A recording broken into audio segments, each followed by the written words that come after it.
Hello, welcome everybody to this month's installment of our ongoing Bi-alogue series put on by the LA Bi Plus Task Force, an organization dedicated to the education, advocacy, and empowerment of Bi Plus people and community across LA County and beyond.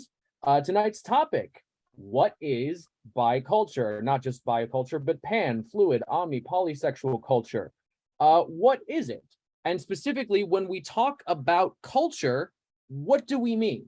So when we say culture, it's everything from, media to events to bits of pop culture to memes. It's basically what people within a given group share. Much of it involves around, activities and sexuality and experiences and stuff like that, but not all of it. Some of it even, as you can see, revolves around the consumption of mainstream pop culture, and that just resonates specifically with a group, and also just expresses their perspective. And it's able to have both a positive and uplifting characteristics as well as negative and toxic characteristics. It also applies to the straights, as it turns out, even if it's just in a facetious or a satiristic way.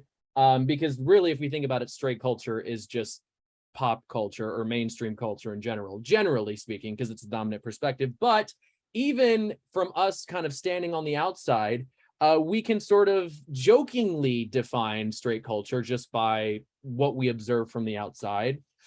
So then, what is bi culture? Well, when you consult the repository of human knowledge, which is Wikipedia, this is basically all we get on. This is from an article about LGBTQ plus culture. If you type in bi culture, this is what it redirects to. And it's the surprise, it's the smallest section of all of the letters of the alphabet. And what do we have here? We've got we've got books, as you can see from some of the other lines. We've got certain books. We've got Torchwood. Anybody in the house? I don't know if we got Torchwood fans in the house. Go ahead and shout it out in the chat. And we've got a few celebrities: Tom Robinson, Fergie, which was news to me, Alan Cumming, Lady Gaga. We have a flag and we have a day, and that's it. Compared to word count, we only got 11% of the word count, as opposed to the lesbians got 14%, trans people got 25%, and surprise, gay men got 50% of the verbiage. I would say, also, there's no mention of pan people, no mention of anybody else under the Bi Plus umbrella. So I'm going to say that's not good enough, and that is why I invited this badass panel here to talk tonight. Introducing myself first. Hi, I'm RJ Aguiar. You might know me from my stuff on YouTube. You might have recognized me from Blossom, What's Trending Flama, my current show, Quick Question. Being a Giant Thought is also, you've probably seen a bit more skin from me, or you might not know me at all. Who cares? Here's who you should know. First, let's get started with Ashlei, Shyne, an LA-based comedy writer, actress, filmmaker, and activist hailing from Dayton, Ohio. I'm not a Buckeyes fan because I'm a Knowles fan, but it's college. They're so good. Rivalries are silly. So college good. So best known for playing Josephine Baker in Book of Queer. I will also add that Bifocal, which is a short film you wrote, directed, produced, is good, and TMI, you were on TMI, which is really good too. And as a writer, you're passionate about writing character-driven comedies centered around love, Black women, and the LGBTQ plus community. Welcome. Thank you for having me. Really quick, just tell us a little bit about what drew you towards acting and filmmaking. I've always been an artist ever since I was little. Love making up stories. Growing up, we didn't have TiVo, so when my grandmother needed to go to the bathroom, I sat down and then recreated the stories the parts that she missed. So, God, I'm so queer when I think about those moments. Amazing. I mean, you are what you are, and that's about it. All right, moving right down the line, we have Daniel Saynt, who, after growing up Jehovah's Witness and amassing a successful career in high-end digital marketing, founded the New Society for Wellness, aka NSFW, a New York-based, and I'm using what was this? I believe it was New York I forget which magazine called it a private pro-sex cannabis club. Sounds like, yeah. And is expanding to new locations in addition to having its own agency, studio, and DAO. So you guys are also on the blockchain and not just IRL. So like, tell us a little bit about like what inspired you to just like leave all of that behind in terms of digital marketing and to just start an organization like this. I think for a long time I had been going to, play parties and sex parties and different events focused around kink. And for years, I would always find straight spaces. I would always find gay spaces, but there was never really spaces that were designed for the in-between. So I sought out to create a space where it was more about sexual exploration, less about, being straight or being gay, and more about just being able to explore and enjoy yourself. So that's kind of where it came from, just not seeing it out there and wanting to build it myself. Amazing. Cool. Be the change, right? Gandhi said that, although I don't think he was talking about sex clubs. He might have been. Maybe Gandhi might have been into some stuff. We don't know. And bringing up the rear, like many a bi guy, we've got Robert Brooks Cohen, a bisexual, bi-coastal writer and content creator living in New York and LA.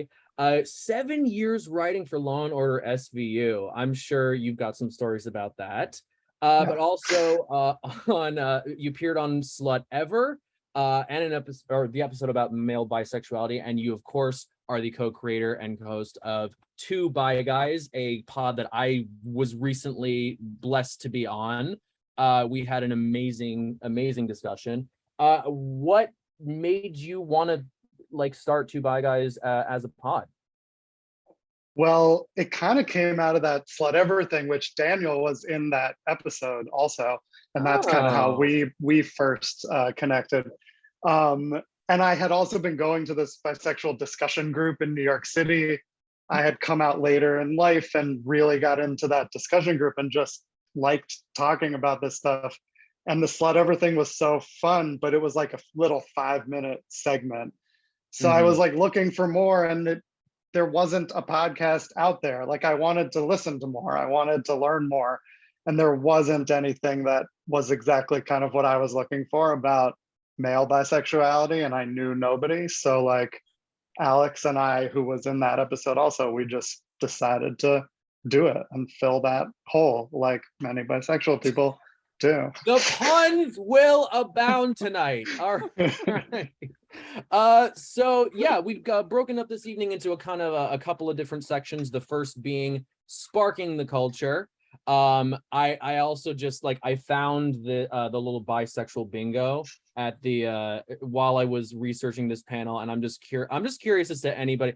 I don't think I technically have a bingo on this board, but I guess if you do have a bingo on this board, feel free to throw it in the chat. But just as begins many a discussion on bisexuality, like what were some of your like bi awakenings growing up? Like what helped you sort of come to that conclusion? And was there any media specifically that helped you reach this epiphany? Yeah, I can go first on this. I would go say for it. Yeah, I was gonna say this is like a free for all. More. I'm pretty old, so I think it was Ricky Martin's fault. Honestly, I'm pretty sure that's when I realized. I was like, you know what, there's some options out there. I have to give it up for The Mummy as well. That's definitely like bi culture. That's become a biconic film now, and it's definitely hit around the same time. But I think there's just like certain celebrities, certain people that you see that you find this like interest in. I remember it, even in the bi list of people, like Alan Cumming coming out in X-Men 2 and being a character on that. There was like something about that, and something about the X-Men as well. I think like X-Men in general is like culture all the way. So So questioning, so figuring out their things. I like them a lot. So Ashley, Rob, any more awakenings you want to add to the mix? I think for me, mine was, I really like this guy that lived like down the block from me. And then my friend was like, come over. And she was just like, let's start kissing and practicing for the boys. And I was like, okay. but still liking the guy down the street too. So yeah. Okay. So it was a purely analog awakening for you? It Wasn't was much more like media. an equal opportunity for me to be like, I think that was probably the first experience of me realizing like I'm different and a little scared to say that, but because we were practicing, but I was into it. Mhm. All right. Rob? It's interesting, like I didn't realize any of it at the time, but looking back, I can see these things that definitely remain in my memory and should have been identifiers for me. But like I had this friend in high school who I thought didn't like me and was just weird around me all the time, and I didn't understand how to talk to him. And I realized now like he was just cute and I had a crush on him, and that's what a crush feels like. And like I also look back and think I shopped at Abercrombie a lot. That was like my style in middle school. And I saved all the bags with all the shirtless boys and girls on those bags. And there was, I liked looking at both. Yeah. And there was one other thing. There was an MTV show called Undressed that I used to really like. I don't know if I'm dating myself, but like it was on at like midnight, and I used to just stay up late and watch Undressed, and I enjoyed everyone. The name sounds familiar. What was like the premise of Undress? It's like a teen soap opera. Like it's just a silly relationship drama, and somebody will always end up with their shirt off in an episode. That's based. There was no more premise than that. All right. I mean, that's all you need. If you watch a lot of even gay male cinema, like that's really just the premise of it too. Basically, like Degrassi for like horny people.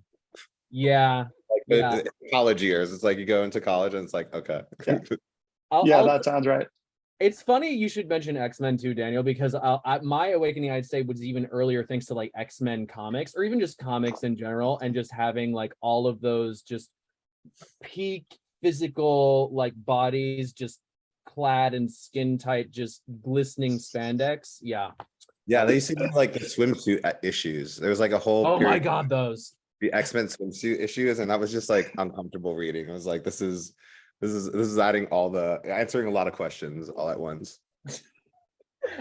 And I mean, like Jehovah's Witness too. You grew up a Jehovah's Witness, like that. Would that have gotten you like?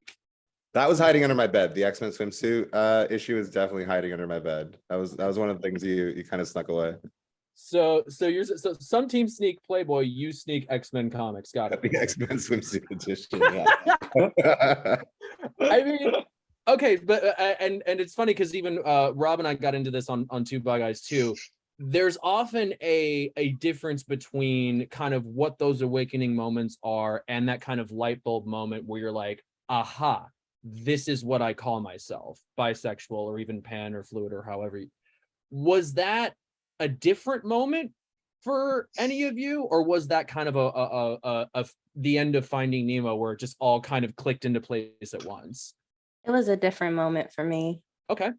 Yeah. I think what solidified I guess my bisexuality is really coming to LA. And what pushed me to come to LA is, at the time, please don't come for me in the comments, but at the time it was the L word. And I really was just like, I was very attracted to Bet. I was very wanting to be a part of the West Hollywood culture. I hated how they treated Alice at the time because she was bi, and that was my first time seeing biphobia and what that looked like. And I was kind of confused about that because they were friends, and we don't need to go into that. The original show had a lot of problems, but it made me want to move here, as well as pursue acting. But it was between New York and California, and I was like, I can't do no more cold winters because I'm originally from Ohio. Yes. Yeah, I was like, I think the time my car was frozen shut and my boss was like, no, you need to get here. And I was just like, yeah, no, that's not happening as a blizzard. Really quickly though, like so L word helped you come to your conclusion despite displaying biphobia. It did, because I still was attracted to Bet, and I wanted my own version of Bet at the time. So it's interesting because when I came here, I remember being on the phone with the LGBTQ center, and I was crying about, I think that I'm bi, and I'm literally in my walk-in closet crying in North Hollywood saying, oh my God, I think I'm bi. And this wonderful person on the other end was just like, you just need to go out, go to the club, kiss a lot of people, just, see if that's what you are. And I did, and I liked it. And then This is history. I ended up falling for the first person I ever dated that was a different sex than me, and then married them. And yeah. So I got a similar story, so we'll we'll talk about it. Same. We'll talk about it. we'll get it. Well, Daniel, how about your sort of process? Because I know kind of growing up in a pretty repressive environment must have, put a damper on that process too. I know it was really difficult for me, like growing up pretty Catholic. It definitely affected my process. How did that affect you? I think like once I kind of left that upbringing or left the religion, I was 18, and it was definitely bisexual at that time, but ended up marrying a woman and being married for like 7 years soon after that. So I was in this relationship through most of my 20s, where I was really repressed and really kind of hiding a lot of the things that I was interested in and wanted to do. But I think like for me, it was more around Google search, like just constantly Google searching bisexual men, because it just didn't exist. There was like no new status, no new people being added to the list, and like Despite it being blocked. Yeah, it's like just like year after year after year of like searching for like more specifically bisexual men. Like obviously bisexual women existed. There was a lot of presence of that. And I think just like culturally, it became more comfortable. There was shows like True Blood, which kind of displayed bisexuality in a very, very, specific sort of way for the first time. And that was very, very popular. You had this kind of bleeding in of, things like vampire culture, things that were, on the fringes, kink culture and stuff like that kind of popping into mainstream. And it wasn't really until, I was seeing more acceptance in general and kind of just getting to a point of being frustrated with not seeing it, that I came out where I was like, okay, like there's no new men coming out as bisexual, it seems. So I'm just, gonna just jump in and see what that's about. And you're like Thanos, like, I'll do it myself. Yeah, kind of. It was just like, fuck this, man. Like, when are we gonna get there? And now we have like a lot more representation, or a lot more queer representation in general. There's a lot more, this idea of fluidity within sexuality that we haven't really seen. In the past couple decades. We didn't see it through the 90s. We saw it through the 2000s a little bit, but it wasn't until the 2010s that we really started to see kind of this new presence of fluidity. And now heading into this new decade, it's exciting to see more of it. But I think like it was just never feeling like there was that representation, and never feeling like I could look out there and be like, okay, yes, this is like, a respected, powerful bisexual who's like male and in this presence. But yeah, it took a while because of that. I feel like without the representation, it took so much longer for me to even like come out and be comfortable about it. Oh yeah. And I'm already looking for patterns, and I guess it's we've got now 3 of us that are like, oh, we got married early and regretted it. Like, maybe that's biculture too, Rob. I don't think you got married. I can tell. I didn't realize it for a long time. I came out in my early 30s, and I was in a growing up position where it would have been like safe to come out, and I had supportive family. I just didn't really see the option of bisexuality. I think kind of like Daniel, I really was stuck in this binary, and I was dating women and I liked that and it felt real. And so I just thought, I have to be straight. There's no other choice. And like, but then I guess in my 20s, the thoughts built up, and the fantasies about, sex with men. And eventually I just wanted to do that. I think that the first like real time I saw someone use the word bisexual that affected me was Raul Esparza. I saw him in a show called Company where like the character is kind of bi. And I remember reading at that time that he was bi and had been married to a woman for a while and now was identified as bi. I thought that was really cool, but I still like didn't connect it to me and kind of pushed it away for like another 10 or so years. And then, and like, I think there has been more representation slowly over time, and it was always percolating in there. I always kind of had it buried at the back of my head, but I just thought, this isn't that important. I'm straight, but I have these things in my head. And then I think the tipping point was around age 30. I read this book called Not Gay: Sex Between Straight White Men by Jane Ward. And it's basically about how white men in particular who have identify as straight but have sex with men, how they use their white privilege to avoid a queer label and maintain their straightness even while engaging in all this same-sex sex and other things. And I read that, it made so much sense, and I didn't want to be that, but I wanted to do those things. And so then I just kind of started to really think, okay, maybe bi is a thing, and that's what I am. Yeah. Cool. So, I mean, my next question, we've already all kind of touched on it, but what made you guys like want to discuss or be more open publicly about your bisexuality? Because we're, everybody here is here not just because they're bi kind of to themselves, but because we're very sort of out, proud, and very vocal about it. Was that motivated by your sort of previous sense of isolation and like the epiphany that like, oh, you could have come to this conclusion sooner had you seen somebody affirm it? Rob, you're nodding your head. I mean, I feel like that was the genesis of the podcast. Yeah, you're like describing the exact impetus behind it. I mean, the more I started talking to people at this discussion group by request, or like going to NSFW and meeting people, the more sense it all made to me, and other bi people I got them, and it just made so much sense.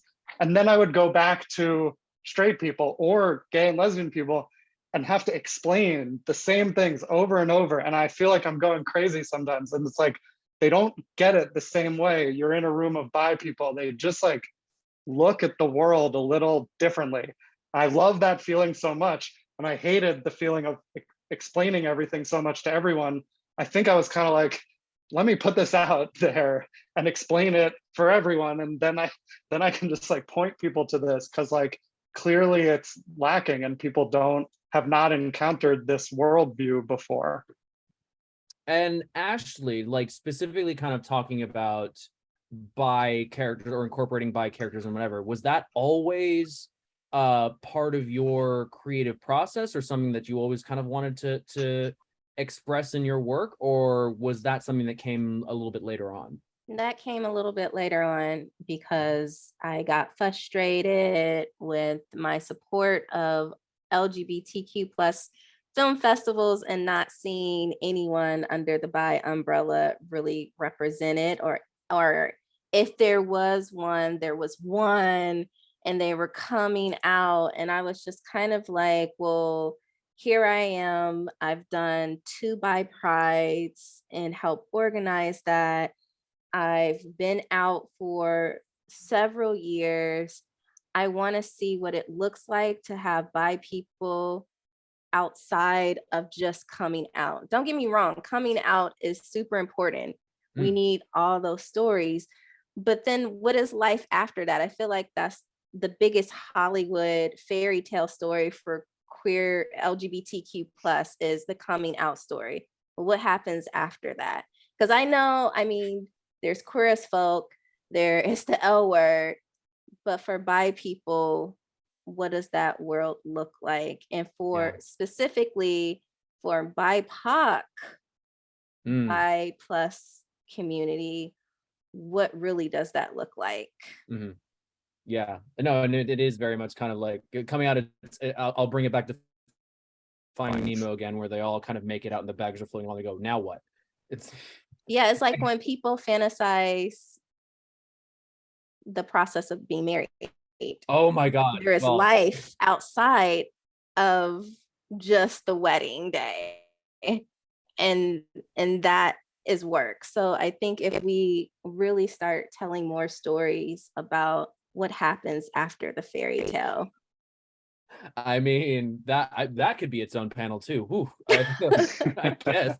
And Daniel, when you're like, I would imagine that a lot of your sort of out and proudness kind of just comes with the territory of being the head of, or, the head conspirator of an organization that is very sort of queer. But I mean, was that all just because something that necessitated that, or was there something else kind of driving that need to just be in people's stupid faces about it? I mean, I think like after living, 30 years of being very, very closeted and coming from such a repressive state in terms of my upbringing, it was just a necessity. Like it was just something that was so tiring. Like I started off as a fashion blogger. I started off like writing a personal blog about my life in fashion and like, the experiences I had within that. So much of my life was always so public. And it felt like there was this just massive piece. And being in the fashion industry, like you're constantly surrounded by amazing, gay designers and gay people. And there's such a presence within that of like, male gay, presence. And kind of like interacting with that and still feeling very, very out of it, even though I was attracted to men, even though I was still feeling part of the LGBT community in a sense. I think a lot of it for me was just, I couldn't not talk about it anymore. Like I felt my life was just going in such a direction that it's like, it didn't make sense to not, to not speak about this. And I think a big part of bi culture is passing for straight. A big part of bi culture is the fact that you don't really have to commit to the full LGBT agenda because you aren't always included within it, and you don't have to, assign yourself to it if you don't want to be public about it. So much about bisexuality is that comfort of being public, because it's very easy to be quietly bisexual. It's very easy to live your life on the DL. It's very easy to have, male, sexual attractions while having female relationship attractions. It's very, very easy to do that. Men have been doing that for a long time, and some women have been doing that for a long time. But to like actually be open and say, I want to be a part of this community. I want to support this community. I want to support the initiatives that are part of this. And I want to be open. I think it was just like a necessity. I just couldn't, I felt there was just a massive part of me that I wasn't sharing. And it was such a defining part of me in terms of, my sexual attractions and what I wanted to create and what I wanted to do with NSFW, that it was a necessity. And, through that process, you learn a lot and you lose a lot and you gain a lot, but you definitely, it's a different type of coming out. Like it's not the same type of coming out that, a gay man has or a lesbian woman has. I feel like it's a coming out with questioning. It's coming out with like, are you sure? It's coming out with, is this a phase? It's coming out with like, okay, sure, let's check back in 10 years, like it's a process. Yeah. It's very strange process. It's like you're always reconfirming your bi-ness. And I think that's a weird process of it. Oh, I've always said that like being bi is kind of like being trapped in the end of an episode of Scooby-Doo, because people are always looking to go, aha. Yeah. I'm currently, it's like I'm currently in like boyfriend and girlfriend situation. Girlfriend's pregnant, and like we're building our, family life. But it's still like, right. Yes. Congrats.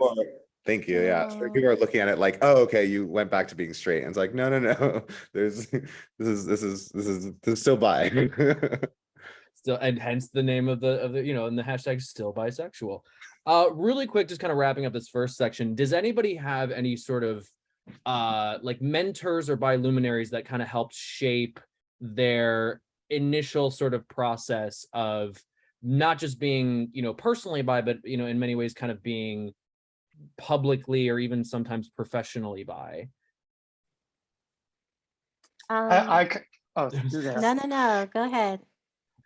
I'll go quickly because I kind of mentioned mine, but like Raul was one, Raul Esparza, who I saw in this show, and then he ended up coming to work at SVU. And like for a lot of the time he worked there, I was still, we became very close, and I was still like not ready to talk to him about that, but like eventually did, and we've talked about that, and he's like one of my favorite people in the world, and a real bi mentor.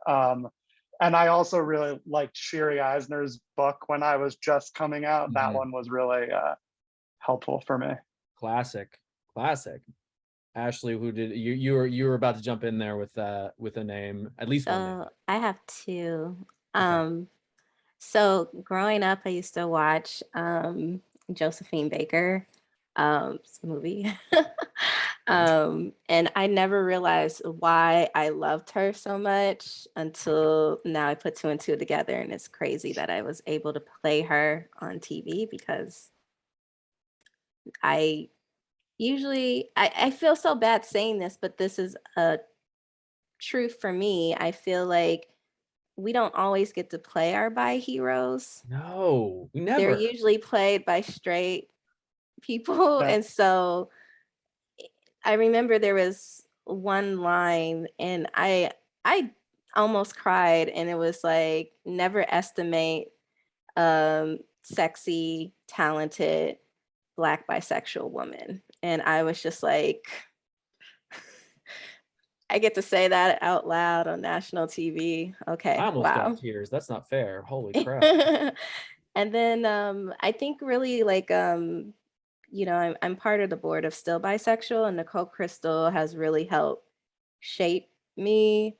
Because when she asked me to come on the board, I was just like, I'm just an ideas person. I don't know if I bring something to the table. And to be mentored by her and guided by her and really allowing me to come into that space of being frustrated about not seeing bi representation, and then saying, hey, can I do a bi film festival, and Mm. having that actually happen, having those panels. It was just unique and one of a kind. And I think that is a blessing to be able to have amazing people to have your back. That's part of the culture. Yeah, more people. I hope more bi plus people have access to that. Daniel, anybody who you can think back to that's been like a bi plus mentor figure, or have you had to be your own? No, I mean, I think that there's definitely certain bi celebrities that have definitely caught my attention over the years, and also just people who like kind of are on the peripheral bi, like, you know, someone like Prince, who like really represented a lot of male sexual energy in a lot of his work, and really kind of represented this, you know, like taboo sense of being, and even though he was, you know, seen by a lot of people as like more of a straight person. I think Yeah. people, you know, when you look at, you know, Green Day and Billy Joe Armstrong and him coming out and him talking about his bisexuality, I felt like there was just, I don't know, I think there was just moments of bravery that you could see from people. And like, I think that's what inspired me most, of people really being brave about it and coming out about it at a time where like it wasn't really understood, and like male bisexuality wasn't really understood. I think now I just love seeing people like Zachary Zane and people who are like really embracing that, and people who are talking about it in such a vocal way that we haven't seen in a long time, and being more present about their bisexuality as a part of their identity. I think that's like awesome to see. I hope you're not mentioning Zach just because he's an avid member of your group. No, I'm always been a fan of Zach. Zachary's amazing. Yeah, no, he's great. He's such a lovely person. All right, with that, we can go to the like next the next sort of section that I like to call building the culture. And of course, you see a nod to pretty much everybody, all of our wonderful panelists that we have this evening. And then I had to include this tweet because I do think it's accurate. I don't know, hasn't been disproven yet. I'll start as just this being another kind of like free for all one, but like, how much of a responsibility do like bi, pan, queer identified people have to try to like depict or represent themselves in media and culture, specifically you know, those of us working in media and culture? I will toss it either to Rob or to Ashley, just because it's like you guys have especially been you know, making it a point to represent, you know, not just yourselves but the community. That's a very interesting question. I can answer a recent. I was taking a UCLA extension screenwriting class, and I remember someone saying something about, oh no, that would never happen as a bisexual person.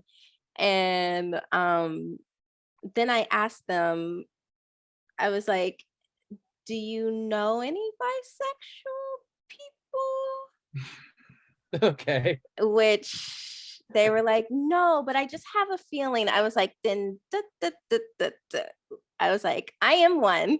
And I just happen to be writing. And from my experience, this seems true for that character.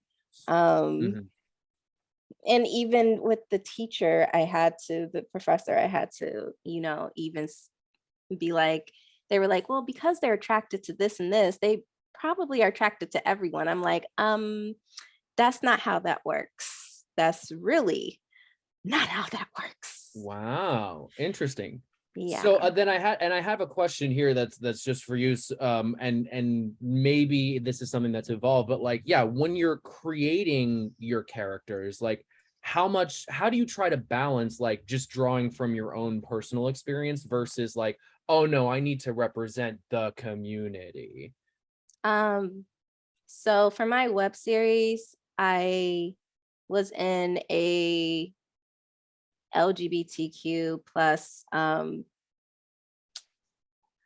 improv group that I created called Rainbow Bright Comedy. When I was writing this script, I would ask people, have table reads, really do my research to make sure, like, I can't represent everyone, but I wanted to make sure I got as much authentic voices as possible.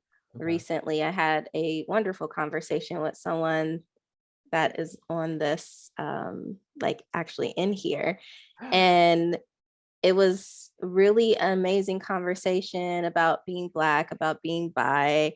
And he was amazing, but having that conversation made me realize that, oh, wow, if I were to continue my web series, how important it would be to have that perspective, because I think no one can represent all voices, but maybe if there was more shows and not just this one selective, oh, we got a bi show, oh, we have this show, we've clicked the boxes. Like, no, there's 50 million shows on how to be straight, how to be gay. Like, we can click more boxes.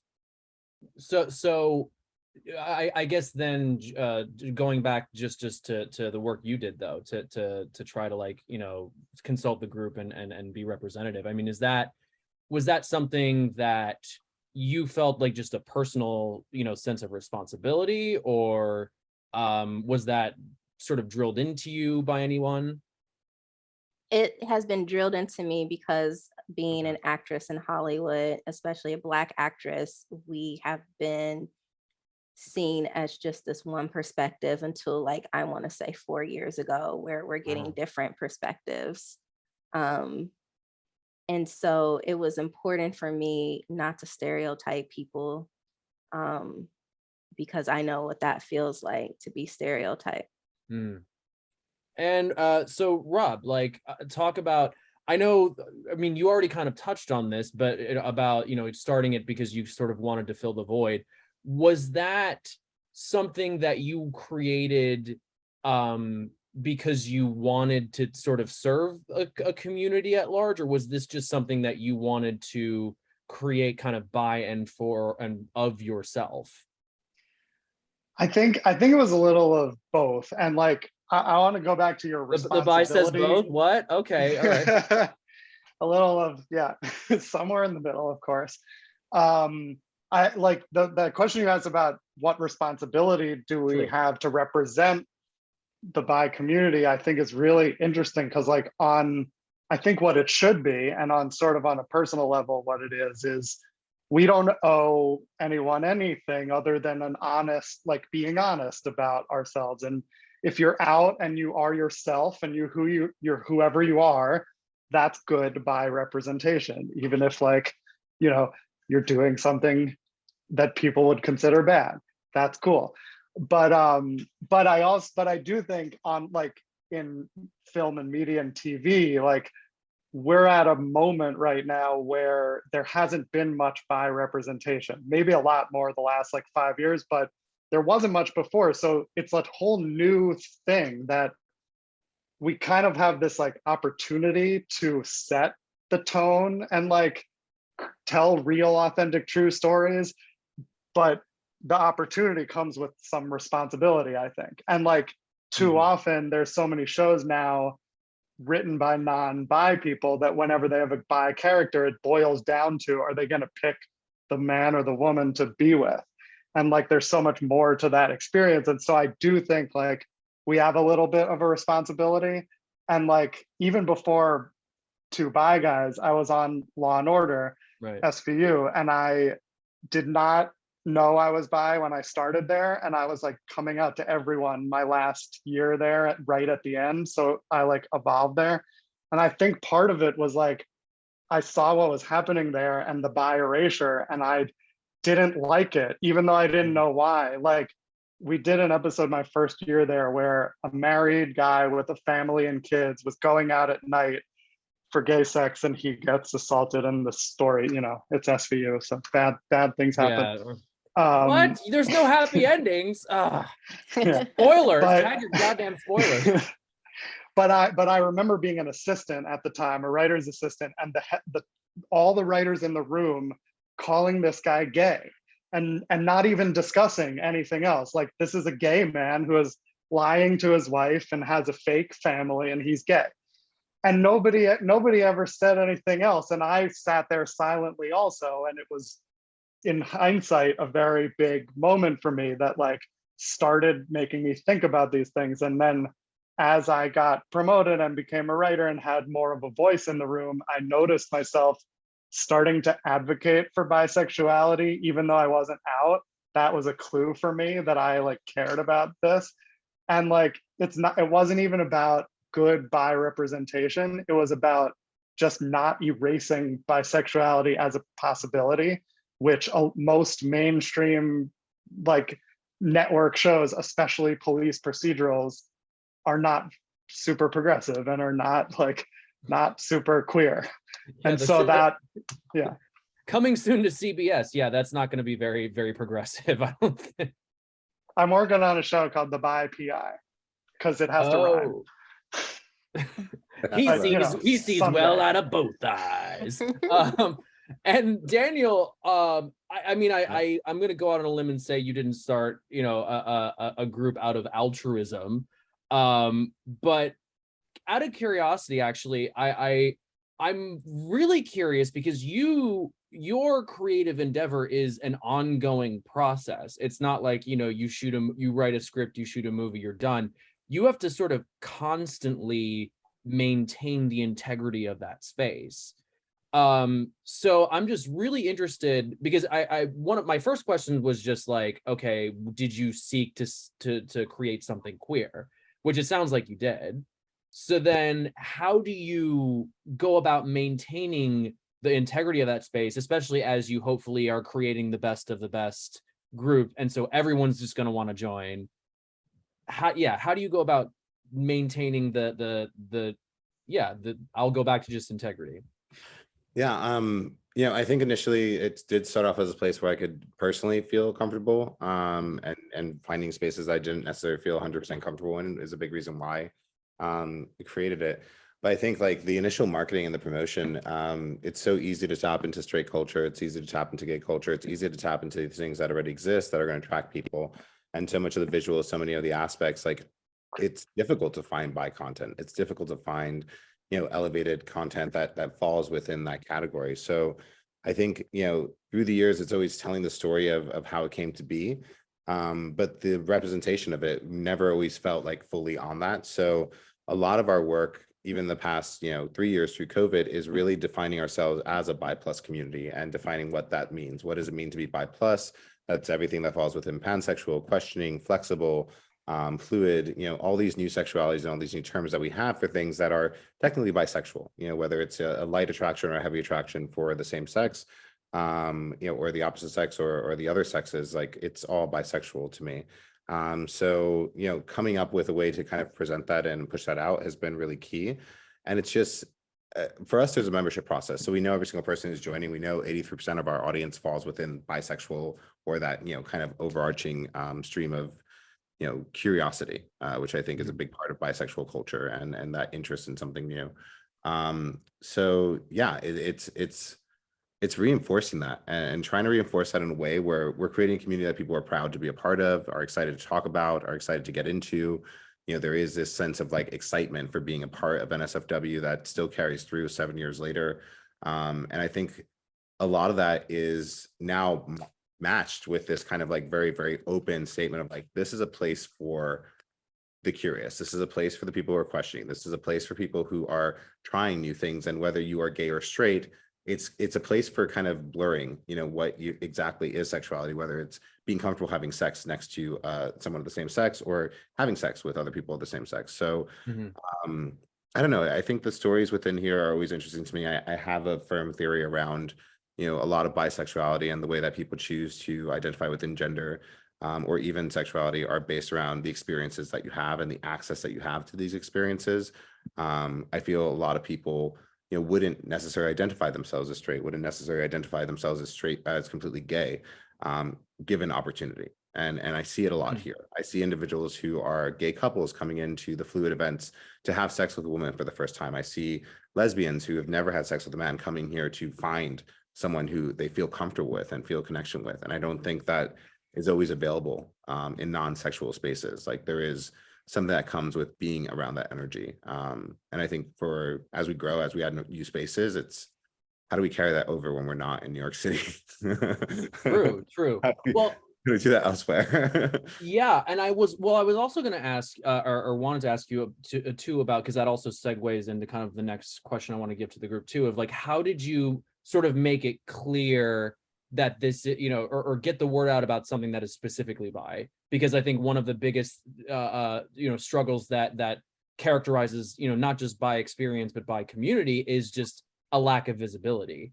And so the fact that you seem to have been able to overcome that lack of visibility to a certain extent just has, I think, especially the organizers in the group being like, oh, how did you do that? How did you get the word out and shine a beacon out, especially when, a lot of bi plus people don't necessarily feel comfortable in queer or LGBTQ plus spaces. So it seems like you were able to create something that was just distinctly bi, and then kind of had everybody sort of flock to that. So yeah, like how did you go about trying to craft messaging for that? I know you were in high-end digital marketing for, a long time. Yeah, I mean, I think a lot of kink and a lot of fetishism, a lot of, the things that we consider taboo fall within this category of bisexuality sometimes. When you think about, couples that might have more of a cuck relationship and watching someone, have sex with your other partner of the same sex. I think when we think about, having threesomes for the first time and the sexuality and things that come from that, whether it's male, male, female, or female, female, male, you have those senses of bisexuality, and those things normally take place in highly sexualized environments. So I think that because we were creating a highly sexualized environment, because we're creating a space where that is allowed and you're allowed to kind of, explore, those elements of bisexuality naturally came. And because we weren't, fully being, LGBT gay and like, this is a gay space and we're doing this type of event, but instead of as when we're presenting our all male events as like, frat or more like mask, like that attracts more of a bisexual male a lot of times. Or when we're looking at the femme parties where it's like females kind of interacting with women for the first time, the idea of the event is around the celebration of that femininity, around the celebration of those female activities. So it's about programming, it's about the programming that we put together. I would say the one thing that, NSFW has done well is like, we have a stable of events that now people recognize and know to specifically be for these things. Like Playdate Fluid is like one of our more popular events because people know it's going to have more of that element to it, or femme or frat are going to attract those types of things. So you have the event element that kind of brings people together in a physical, and then you have all the digital, which just makes it very, very easy for all those people to connect, talk about the events ahead of time, get an idea of what's going to happen. But yeah, I think that's why it's been successful. We've been so public. Like when I was doing this, there wasn't really places that were sex clubs getting press, like you hear about certain places like, the super elite spots, but not like general places, like just wasn't talked about. so kind of moving a little bit beyond that, something to kind of a question to propose for the group of just, what would you guys say are some cornerstones of bi and bi plus culture that have nothing to do with sex or attraction? I know we've sort of, BDSM, I would say, is sort of like it's an aesthetic as well as a hobby. So, that maybe half counts. It's in and it's out. But yeah, like, is there anything else? I'm sure we're gonna get a bunch of stuff in the lava lamps. Lava lamps are bi culture. I've noticed in my internet research, apparently frogs are bi culture because they can breathe underwater and in the air. Makes sense. Anything else we wanna add to the list out of curiosity?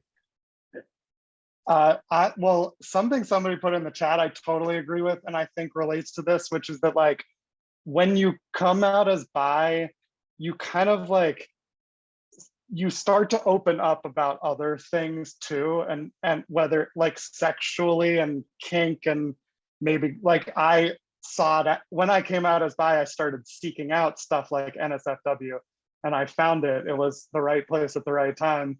And like, I had never sought out stuff like that previously. I was too repressed to do it.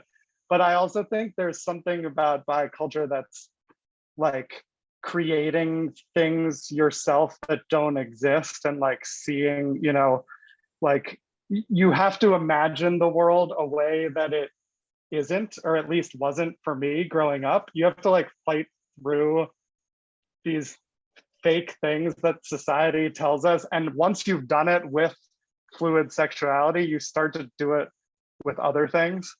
I don't know if that's a very specific answer, but it's like bi people can like see things that don't exist yet, and open-mindedness. I think open-mindedness. I think that could be curiosity. That works. That works. Curiosity. I mean, that was something that Daniel also mentioned too, of like trying to attract curiosity. Ashlei, what's bi culture to you? I feel like it's unicorns. Yes, unicorns are bi. Yes, absolutely. Sorry, but yeah. Very much. I was gonna have a couple things to kind of like float to the group too. I was thinking like witchiness in general. Would we say witchiness is bi culture? Or sci-fi, I think, being another one. We did mention a bit of sci-fi. Ashlei, you're giving me nothing. Anything like witchiness? I mean, sci-fi? I kind of started thinking about the plant thing on the bingo card, and I'm like surrounded by plants, and I'm just kind of like embarrassed, like, you don't know me, bingo. Oh, I think I remember the first time like I saw a tweet like call me out. They're like, why do bisexual people own so many leather jackets? And I was like, how dare you? How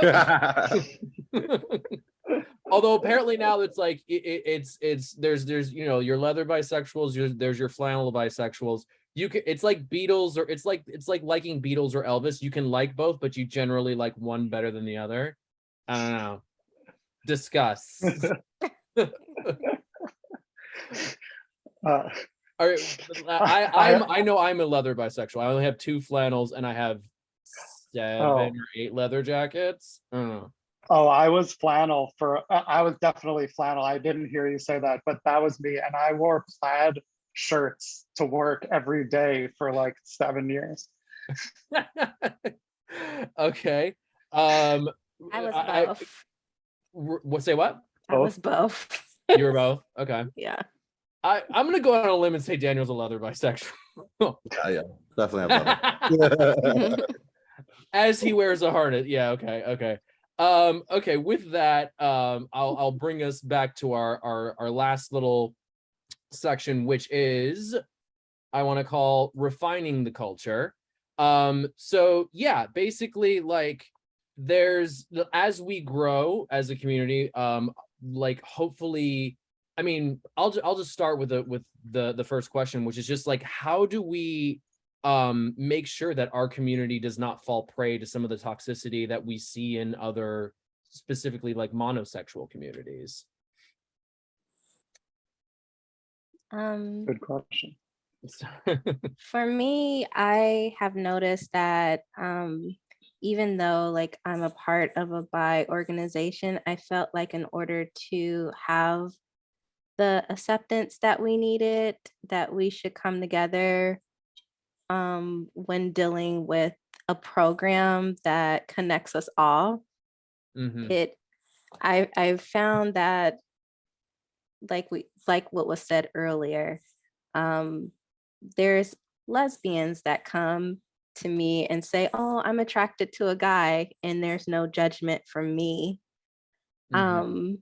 And I think creating spaces in which we're able to coexist and have more respect and understanding in hard conversations that make people realize, oh, I don't need to have that stigma.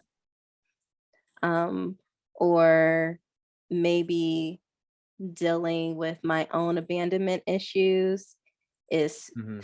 more fair than claiming that bisexual people can't be faithful, or Mm. all the other stereotypes or fears around being around bisexuals that really weren't. I feel like those were things that was put on us, not actually what is authentically happening. Right. And so Would you say that like the community, especially because you know you and I both also like volunteer for orgs, like do you see any blind spots in the existing sort of a burgeoning culture? I do see that there are a lot of blind spots when it comes to bisexual men. Mm-hmm.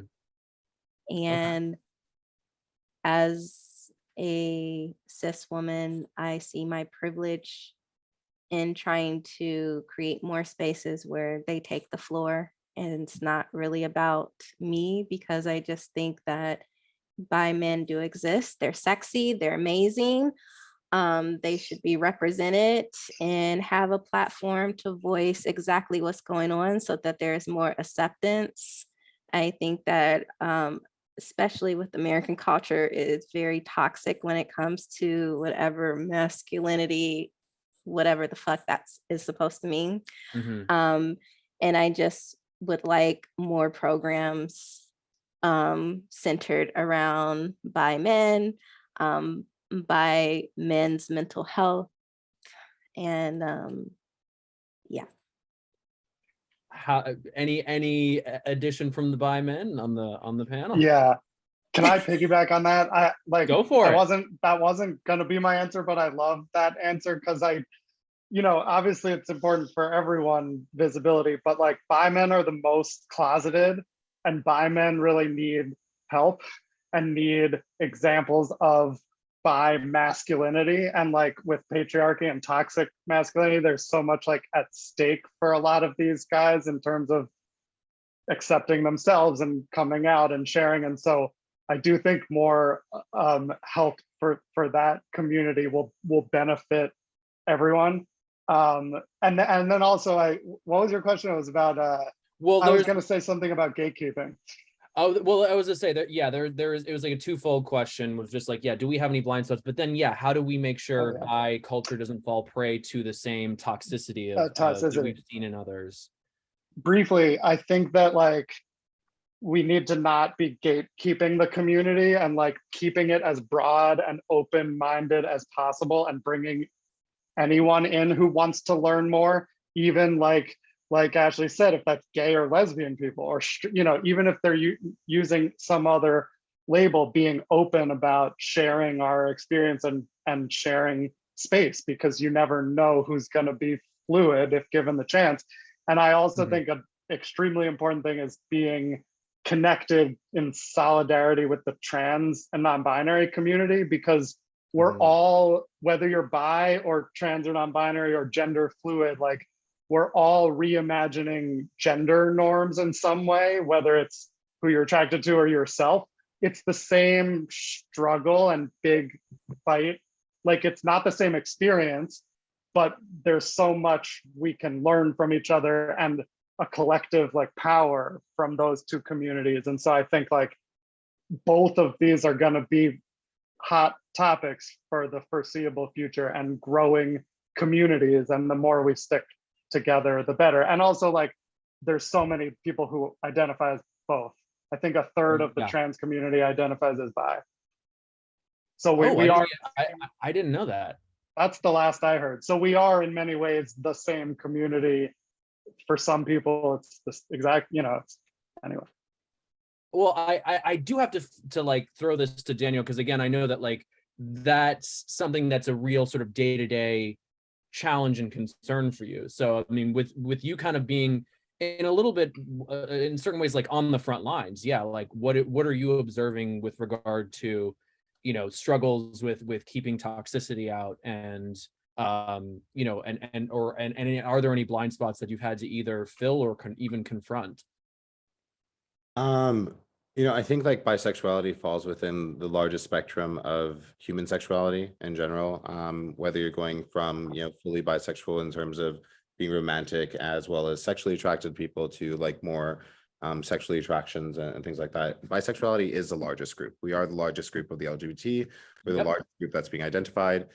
If you're talking to Gen Z, if you're talking to people who are coming, out of high school right now or in middle school, even as kids are starting to identify, bisexual seems to be the largest category in which they identify.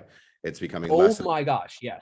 straight. It's like, I'm bisexual, I'm interested in all type of mentality. And I actually just had a parent who was here talking about their kid coming back from school, and literally the kid is the only straight kid in the class. Everyone else is kind of on this more spectrumy approach. And I think, we're seeing it in the UK, we're seeing the growth of bisexuality, we're seeing it in the US, we're seeing the growth of kind of this more fluid sexuality that we haven't seen before. And I think that's what's coming, and I think the trend towards bisexuality is it's a very, very big one, but it's a larger shift than some of the other stuff that we pay attention to, which I think, as a country, we're paying attention to those who are, most marginalized right now, and paying attention to the trans community. But the bisexual community is growing very, very rapidly, with the largest population of Gen Z identifying as such. So we are going to get this very, very massive influx of people who are within this community. And now it's a matter of, again, preventing gatekeeping, because bisexuality is very much so not about gatekeeping, and very much about, the different types of experiences you can have sexually and in relationships. But also just educating and presenting different forms of what bisexuality means, which I think right now we have, the hypersexual bisexual, and then we have, the more relationship family-based bisexual, which is starting to fall within the poly communities and other parts like that. So we have to look at this as a very, very big category of the LGBT community, but also figure out how to advocate for ourselves in the same way that the other categories have done so. Because we know there's great activists for gay rights, we know there's great activists for lesbian rights, we know there's great activists for trans rights, but I feel the bisexual rights aspect and the concerns that do matter to this community kind of get swept under the rug, while other ones are paid a little bit more attention to. So in the next coming years, figuring out how do we have that same sense of community, and then in a sense, the same sense of support for the people who are part of this community is going to be important. Okay. The only reason I'm going to skip over the two reasons I'm going to skip over my question on intersectionality is just that's its own panel topic, on how we can also show up for, people at the intersection of other axes of oppression. But that also just because I also want to leave time for questions from the audience, but Daniel's point really segues into this too, of like, do we need to cultivate our own space outside of the LGBTQIA plus community, something that is just ours? I think we can do both. At least that's what's been going on with the organization that I am a part of. We have Sacred Space, which is a Black LGBTQ wellness space that people can actually receive healing from people in the community, which normally that's, and that's always free. And I created that space because I felt like we were in the midst of a whole social justice movement in 2020, and the alienation of going through this pandemic and not being around community. Then we had Bi Chats, which was great, but I'm seeing that there's room for both. And I think when it's inclusive to all, there is so much learning and healing that we do as a community together. Mhm. And then there are spaces in which it's just by umbrella. And I love those spaces because I don't have to explain myself, and I feel good. And I'm also being healed in that moment because I'm a part of a community. So I want to say there is room for both, because if we aren't creating that type of bridge, then how are we really addressing trauma? Ooh, okay.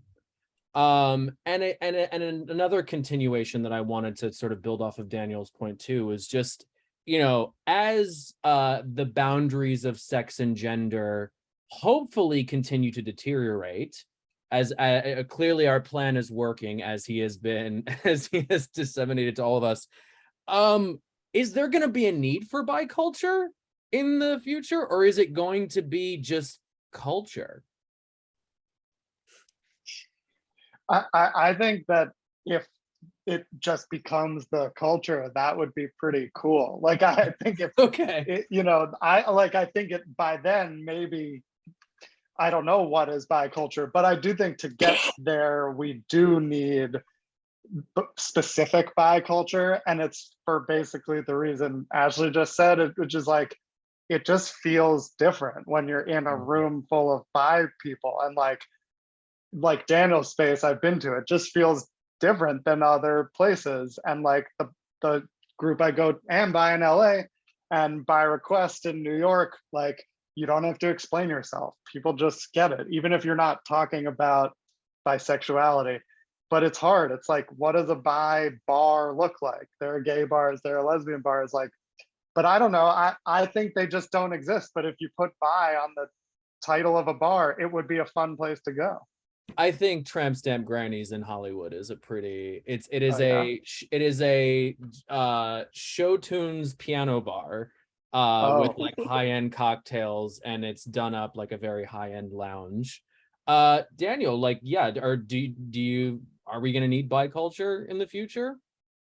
I mean, I think we'll always need, we'll always need culture. We'll always need biculture. I think the elements of it are going to continue to increase. We're definitely going to see a lot more of it.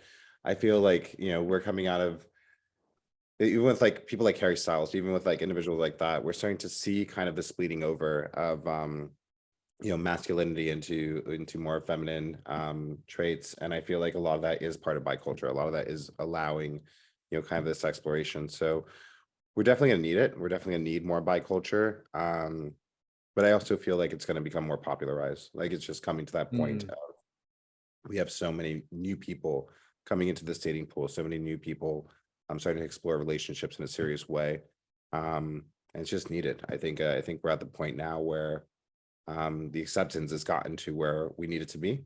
And now we're going to see more of that being more present within our world in general. Love that. I think that's a great note to start soliciting some questions from the crowd. You can do it. You feel free to raise your hand or throw some questions in the chat.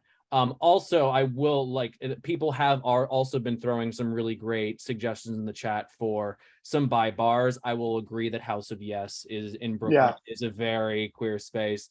And then also like info for the sacred space that Ashley mentioned, stillbisexual.com has that. There's just been all sorts of gems in the chat. I want to add this entire time. Thanks for everybody for keeping that popping. But yeah, does anybody have any questions? Raise your hand or throw it in the chat. Ooh, I like this. How much awareness and acceptance of ethical non-monogamy do you see in the bi/pan community? I feel like Daniel sees it every day. Yeah, it's like the main thing that we teach about.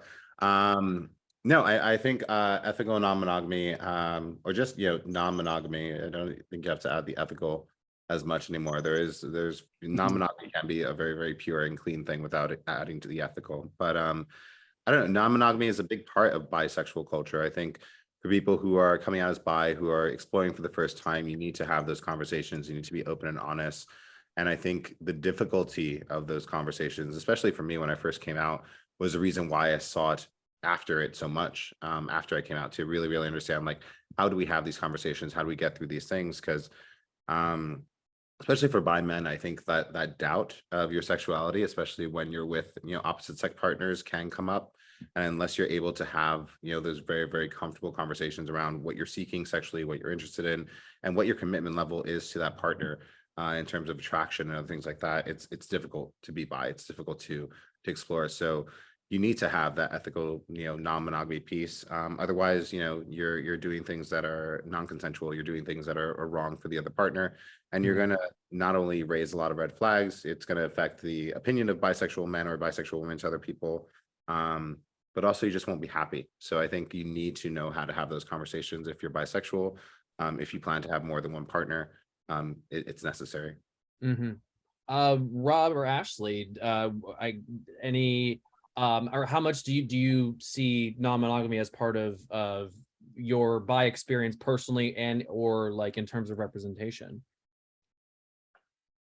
I've seen it a lot personally, and I am poly, which came about around the same time I realized I was bi, and was part of that same sort of awakening and wanting to explore more.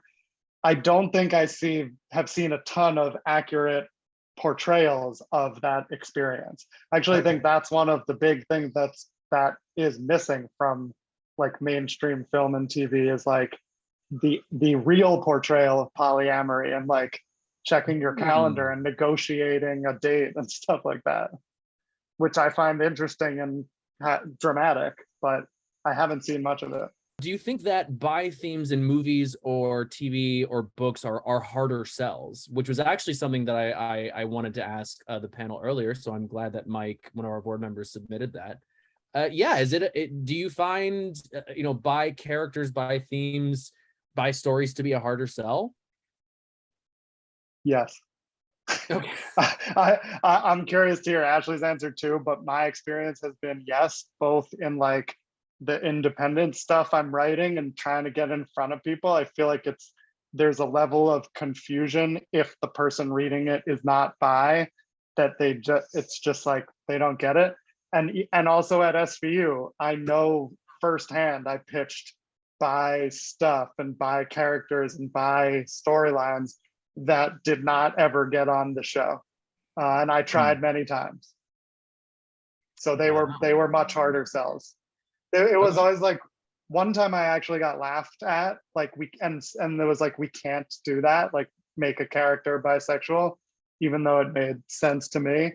And maybe it's a Dick Wolf and show in prime time, and they want to appeal to certain part of the country, but I think it's a hard sell no matter what, except probably there's newer stuff geared toward young people on the streaming services that it's probably an easier sell because there's more of it, but it's still hard on legacy TV, and sure, there's a lot of that. Ashley, I'm really dying to hear your answer to this too. My experience was my web series. I was kind of shocked because the people that I showed it to, surprisingly, the straight people that I showed it to really, really loved it and asked for more episodes. So I was just like, okay. And also the queer bi community loved it too. But when it came to actually going to festivals, a lot of festivals were like, absolutely not. Not this one, not here. Absolutely not. And then had the nerve to not have any bisexual content at all, but labeled themselves a LGBTQ plus festival. Are you gonna call them out? No, no. My career is just now finally popping, but eventually I have been putting my money where my mouth is, and I don't support them at all. And I don't care how successful I get in this business, I won't be putting money towards a ticket or anything else until they change their programming. So that's my way of not supporting Ooh. without saying names, but Ooh. they are your top festivals, and it's very sad. I'm sure there'll be a memoir at some point where you get to sort of spill out all those sordid, juicy details. That is disheartening. Oh, Very, very, especially since it wasn't like I included everyone. It wasn't like it was just selectively. I was telling a story, everyone in the story, like as far as my trans and non-binary characters, nothing traumatizing happening to them because it was a comedy. The only thing that was traumatizing was happening to me as the lead character with my bisexuality and doing the stereotypes, and also making it feel uncomfortable when you are a straight cis person coming into a queer space and actually making, like, not fitting in. And I made a joke about, like, well, they were just like, what's your percentage of being, lesbian or straight? yeah. And I tell the guy to F off, and then he starts laughing. And then he looks over to the next couple and he's like, you guys want to happen to be bisexual? And they were like, oh, we're queer. And he's like, queer, what is that? And then and then he realized he's in the wrong party. He can't really make comments or be rude or anything like that. So I don't know. I just think that, I had a pleasure talking to Desiree Akavan, and she was just like, I can't be the only bi creator, but the fact that it takes so much work and the only people that seem to accept my work are in the UK. And so if I can figure out how to get distribution over there, then that would be great. But here in America, it's just hard. Wow. Oh my gosh. Like Rob said, it's just really hard. Ooh, I mean, luckily there have been, like, in the chat, I've been seeing a bunch of people sort of listing off, representation. So I mean, it does seem to be getting better. But the fact that LGBT, ostensibly or so-called LGBTQ plus festivals are actively, that is just appalling. And if they did have them, they called them bi, but they were like coming out and it didn't specify being bi. So then there's that. We've got a hand raised. Capri, am I saying that correctly? Yeah, hi. It's so awesome to be talking with you all today. This is so sick. Right? Yeah, so I am a bisexual content creator as well on TikTok and Instagram, and it's finding my bi community has something that's like changed my life. So just so amazing to be in a group with other bisexual people as well. But I would love to ask some of the other bi content creators, specifically on social media, how do you deal with one of those moments where when you start building traction, have a really big community, people saying you're focusing too much on validity politics, on helping other bisexuals feel valid, where other members of the LGBTQ community are still kind of fighting for basic civil rights, and how do you kind of handle still taking that place and being a mouthpiece for your community while also noting that there is certain privilege in being straight passing? Ashlei, go off. Capri, just take up space. Honestly, just take up space, because we have the highest suicide rate within the bi community. We need the representation. If it was so simple, then there wouldn't be an issue with what you are trying to do. And I think that they can figure out their own issue around what you're doing. But as far as you take up as much space, represent the community as much, and know that your audience is there supporting you and having your back. and all, like, yes, high suicide rates, worse mental health outcomes, worse physical health outcomes for bi people than gay, lesbian, straight. Like, there's just many things where like bi people are the most likely to be closeted. Over 70% of gay and lesbian people are out. Under 25% of bi people are out. So like, we need that validation and acceptance. We're not there yet, unfortunately. But I do think then as a content creator, I will try to move beyond that and get to like the next level conversation for bi people who are ready for more. But every day the validation and visibility is still important until those other numbers get better. Yeah. And I think the more you continue to do that, I've noticed the more I've continued to speak up and say things and be in spaces where people are challenging my sexuality and different things like that, by the end of that conversation, sometimes they are changed. Sometimes they're just dicks and they're not. Well, let me not put the dicks in this. The dicks didn't ask to be in this, but I'm just saying, what I'm saying is it's important because it ends up helping other people. And you know, I just think that you should just do you. Anything to add, Daniel? Yeah, I think there's a level of activism within the LGBT community where there are issues that we have to focus on. There are things that we have to pay attention to. There are members of the LGBT community that are less represented or are feeling more marginalized or more attacked or more at the risk of losing basic rights. And I think we're seeing that in America now more than ever. I think it's also, how we're trying to show support for more women right now with everything that's going on with abortion rights. Our own fear of losing our rights to marry whoever we want to marry is something that feels like it's on the table now. So I don't know. I think with the past couple of years, I think with this period of time that we've been able to take a pause and focus on the things that are wrong with America and the things that we actually have to go out there and march for and announce ourselves for and present ourselves for, it is easy to forget about our own personal needs as a bisexual community because it feels like there's so much to worry about. But we can't lose focus on that. There are going to be people who focus on other things. There are groups within that community that have lots of support, lots of money.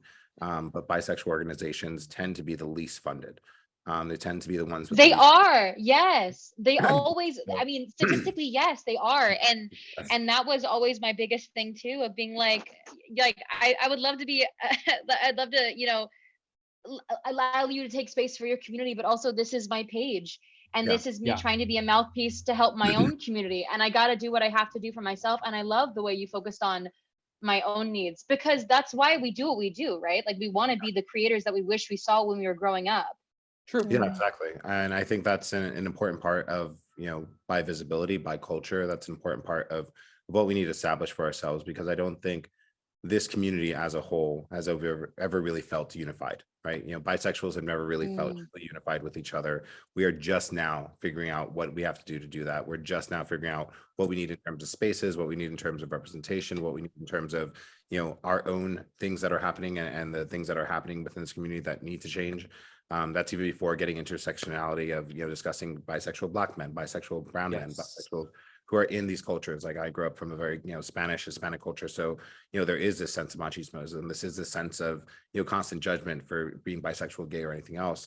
And I don't think we're able to have those conversations properly because a lot of times, us as an overall LGBT community are focused on, the people who are getting attacked the most. And I think for bisexual, part of the culture is not worrying about ourselves, and I think that's why we have higher mental health issues. That's why we are constantly dealing with these things, because we're always worried about how are others viewing us and are we making others comfortable, especially in our relationships with bisexual men, especially in our relationship with women. Are we making our partners comfortable enough to accept us, to not think of us as gay, to not think of us as not providing enough? And I think that's a big part of bi culture, not focusing on ourselves and kind of always being there for everyone else and not realizing that we're suffering through that. And that's not the best way to do this. So if you have a bi page, keep it a bi page, focus on that. You can still share and talk about the other things that are happening within the community, but we need this for ourselves, and it's necessary. And it's not selfish. It's necessary for our own survival and our own, representation in this space. Thank you, Daniel, for also just reading how I am in relationships and why I need to not be in one right now. Thank you so much. Therapy. This has been such therapy. I'll also add, just as an end note, like the bi plus community, like we are already the most diverse in terms of, you know, race, ethnicity, gender identity, you name it. Yeah. So being uplifting the bi plus community is already going to be, you know, a rising tide that you know can hopefully lift more boats, especially if you embrace intersectionality. And then also just as you grow, you'll be able to collab with other creators you encounter and therefore uplift other people that you have, especially if you're focusing on growing your own presence, but then making sure that that growth doesn't just benefit you. Like there's a way, surprise, surprise, to have it both ways, in a sense of like, yes, and also, you know, yeah, if you're not caring for yourself, you can't be there for other people. Like that's just that's the fact of it. And thanks for your question so much, Capri. I want to just do one last quick question to Daniel before we all wrap up and plug our stuff. Daniel, I've gotten this now like from 3 different sources. Is NSFW coming to LA? Yeah. Yeah. I mean, so a big shift for us is heading into Web3. It's preparing ourselves for, you know, just being ready for what's coming next with the internet and making sure that we have a proper way to identify our membership and know who our members are and connect. Part of that is raises for individual houses. So the LA house will be listed in 2023. We're going to start finding the membership there that can support it and then eventually build that space. But yeah, with time, I mean, we can host our own workshop on how the fuck you do Web3 stuff. Yeah. I mean, we'll be in LA soon. It's more like getting ourselves ready for this kind of next phase for NSFW, and you know, there's a substantial amount of raising that's happening right now. So it's like preparing ourselves. Okay. And then with that, where can, I mean, again, we've been seeing a lot of plugging in the chat, so I'll give our panelists one last chance to just plug anything and anything that they want. I'll let Daniel, you've already kind of started, so feel free, to just, where can people find you and get more involved in whatever debauchery it is that you're up to? Just at Daniel Saynt, Saynt, on any of the socials. I have all the links to the NSFW stuff there. You can go check out NSFW at ns-fw.com, or we are NSFW on most of the socials. Amazing. Ashlei, where can people your Book of Queer is streaming on Discovery Plus, yes? Yes. And yes, then it is. where else can we find you? On Instagram and on Twitter at Ashlei Shyne. All right. I saved Rob's plug for last, because literally if you go to Two Bi Guys on wherever you get your fine podcasts, guess whose voice you're gonna hear in your feeds? It's gonna be the two of us. Yes, I have an amazing season 5 premiere episode out now featuring RJ. He's also in next week's episode too. Because I talk a lot. But we're at I'll put it in, we're at twobyguys.com, or any podcast platform, search Two Bi Guys, and we're on Instagram and Twitter at Two Bi Guys. And you'll hear a bonus clip of me faking an orgasm while you talk to your AC repairman. What's your personal handle? AC repairman, hear it. That's what I want to know. Oh yeah. Oh sure. Yeah. I know. We have a whole. None of us heard it. I'll put my Instagram in the chat too, and my Twitter is different. Cool.